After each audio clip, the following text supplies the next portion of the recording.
The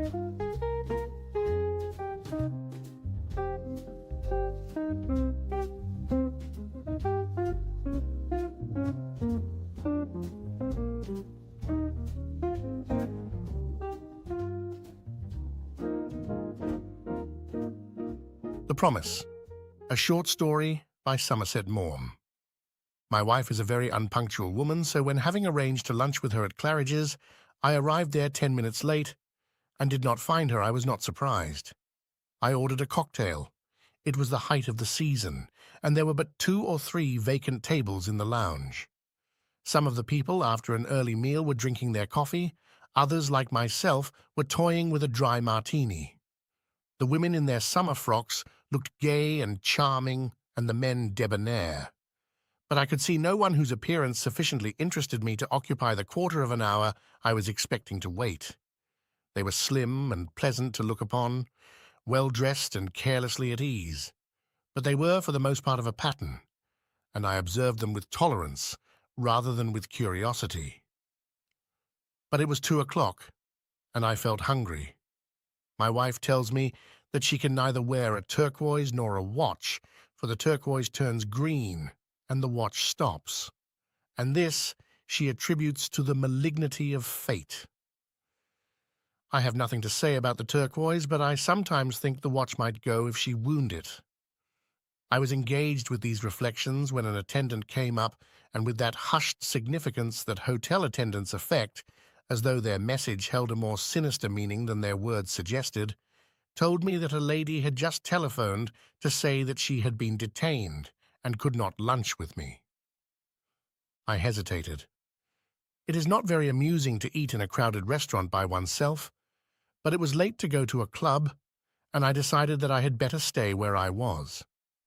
I strolled into the dining room. It has never given me any particular satisfaction, as it appears to do to so many elegant persons, to be known by name to the head waiters of fashionable restaurants, but on this occasion I should certainly have been glad to be greeted by less stony an eye. The maître d'hôtel, with a set and hostile face, told me that every table was occupied. I looked helplessly round the large and stately room, and on a sudden, to my pleasure, caught sight of someone I knew. Lady Elizabeth Vermont was an old friend. She smiled, and noticing that she was alone, I went up to her. "Will you take pity on a hungry man and let me sit with you?" I asked. "Oh, do, but I've nearly finished." She was at a little table by the side of a massive column, and when I took my place I found that, notwithstanding the crowd, we sat almost in privacy. "This is a bit of luck for me," I said. I was on the point of fainting from hunger. She had a very agreeable smile. It did not light up her face suddenly, but seemed rather to suffuse it by degrees with charm. It hesitated for a moment about her lips, and then slowly travelled to those great, shining eyes of hers, and there softly lingered. No one surely could say that Elizabeth Vermont was cast in the common mould. I never knew her when she was a girl, but many have told me that then she was so lovely it brought the tears to one's eyes, and I could well believe it. For now, though 50, she was still incomparable. Her ravaged beauty made the fresh and blooming comeliness of youth a trifle insipid. I do not like these painted faces that look all alike, and I think women are foolish to dull their expression and obscure their personality with powder, rouge, and lipstick. But Elizabeth Vermont painted not to imitate nature, but to improve it. You did not question the means, but applauded the result. The flaunting boldness with which she used cosmetics increased rather than diminished the character of that perfect face. I suppose her hair was dyed. It was black and sleek and shining. She held herself upright as though she had never learned to loll, and she was very slim. She wore a dress of black satin, the lines and simplicity of which were admirable, and about her neck was a long rope of pearls. Her only other jewel was an enormous emerald which guarded her wedding ring, and its sombre fire emphasized the whiteness of her hand.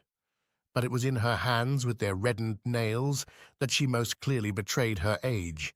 They had none of a girl's soft and dimpled roundness, and you could not but look at them with a certain dismay. Before very long, they would look like the talons of a bird of prey.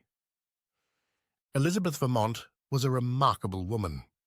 Of great birth, for she was the daughter of the 7th Duke of St. Erth, she married at the age of 18 a very rich man, and started at once upon a career of astounding extravagance, lewdness, and dissipation. She was too proud to be cautious, too reckless to think of consequences, and within 2 years her husband, in circumstances of appalling scandal, divorced her. She married then one of the 3 co-respondents named in the case, and 18 months later ran away from him. Then followed a succession of lovers. She became notorious for her profligacy. Her startling beauty and her scandalous conduct held her in the public eye, and it was never very long but that she gave the gossips something to talk about. Her name stank in the nostrils of decent people. She was a gambler, a spendthrift, and a wanton. But though unfaithful to her lovers, she was constant to her friends, and there always remained a few who would never allow, whatever she did, that she was anything but a very nice woman. She had candor, high spirits, and courage. She was never a hypocrite. She was generous and sincere. It was at this period of her life that I came to know her. For great ladies, now that religion is out of fashion, when they are very much blown upon, take a flattering interest in the arts. When they receive the cold shoulder from members of their own class, they condescend sometimes to the society of writers, painters, and musicians. I found her an agreeable companion. She was one of those blessed persons who say quite fearlessly what they think, thus saving much useful time, and she had a ready wit. She was always willing to talk, with a diverting humour, of her lurid past. Her conversation, though uninstructed, was good, because, notwithstanding everything, she was an honest woman. Then she did a very surprising thing. At the age of 40, she married a boy of 21. Her friends said it was the maddest act of all her life, and some who had stuck to her through thick and thin, now, for the boy's sake, because he was nice, and it seemed shameful thus to take advantage of his inexperience, refused to have anything more to do with her. It really was the limit. They prophesied disaster, for Elizabeth Vermont was incapable of sticking to any man for more than 6 months. Nay, they hoped for it, since it seemed the only chance for the wretched youth that his wife should behave so scandalously that he must leave her. They were all wrong. I do not know whether time was responsible for a change of heart in her, or whether Peter Vermont's innocence and simple love touched her, but the fact remains that she made him an admirable wife. They were poor, and she was extravagant, but she became a thrifty housewife. She grew on a sudden so careful of her reputation that the tongue of scandal was silenced. His happiness seemed her only concern. No one could doubt that she loved him devotedly. After being the subject of so much conversation for so long, Elizabeth Vermont ceased to be talked about. It looked as though her story were told.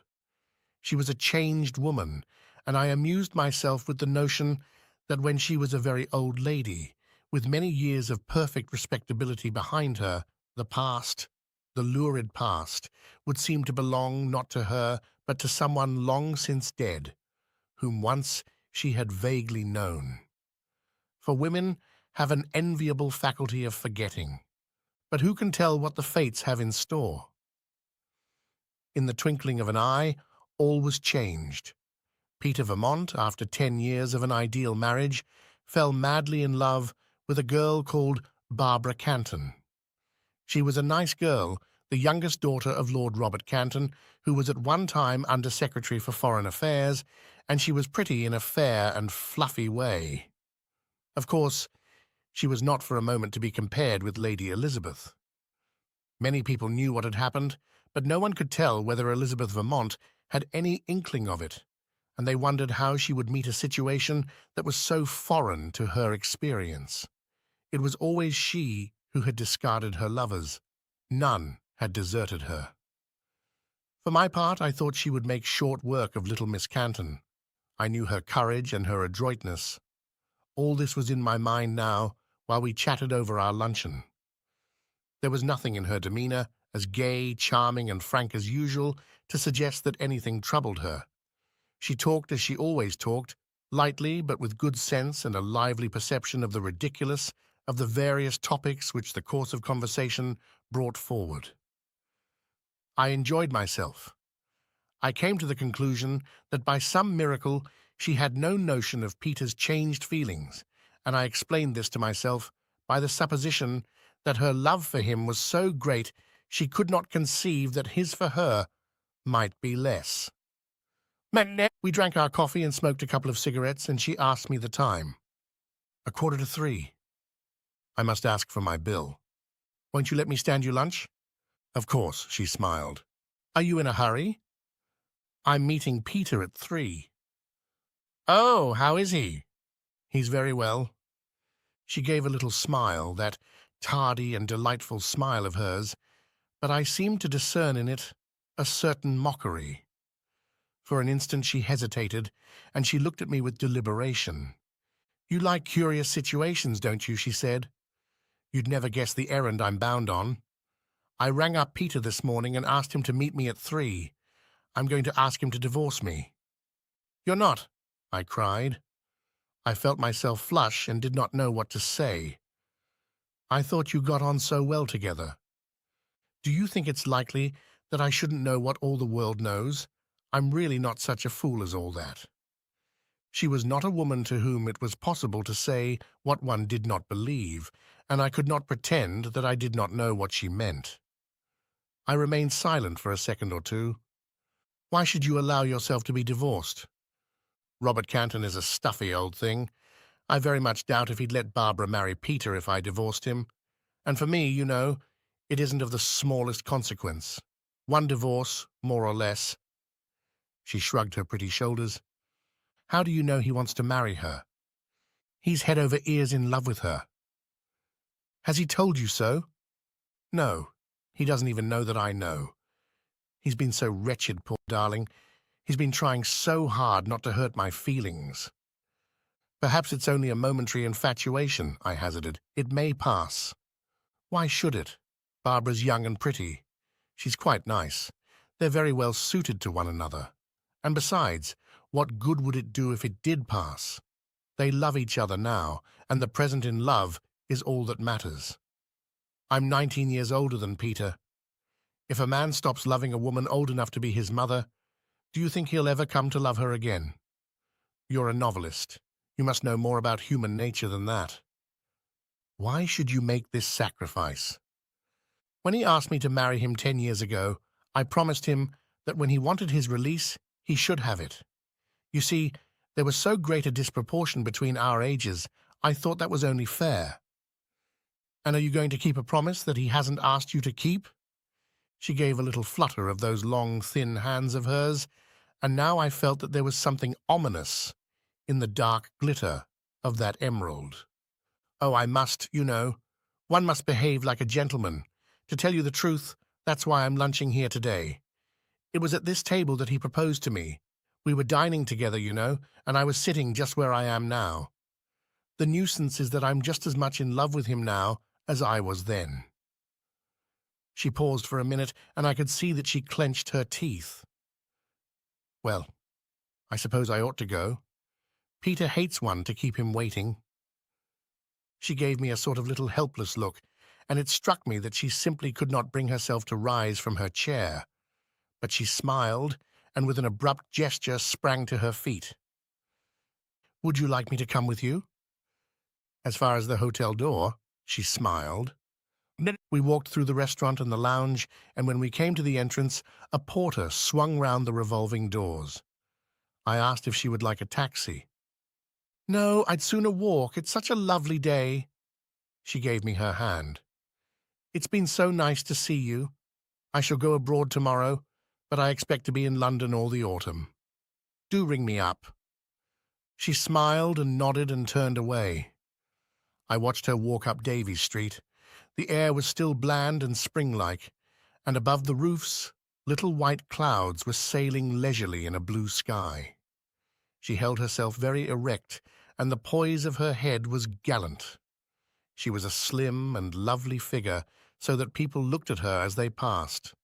I saw her bow graciously to some acquaintance who raised his hat, and I thought that never in 1,000 years would it occur to him that she had a breaking heart. I repeat, she was a very honest woman.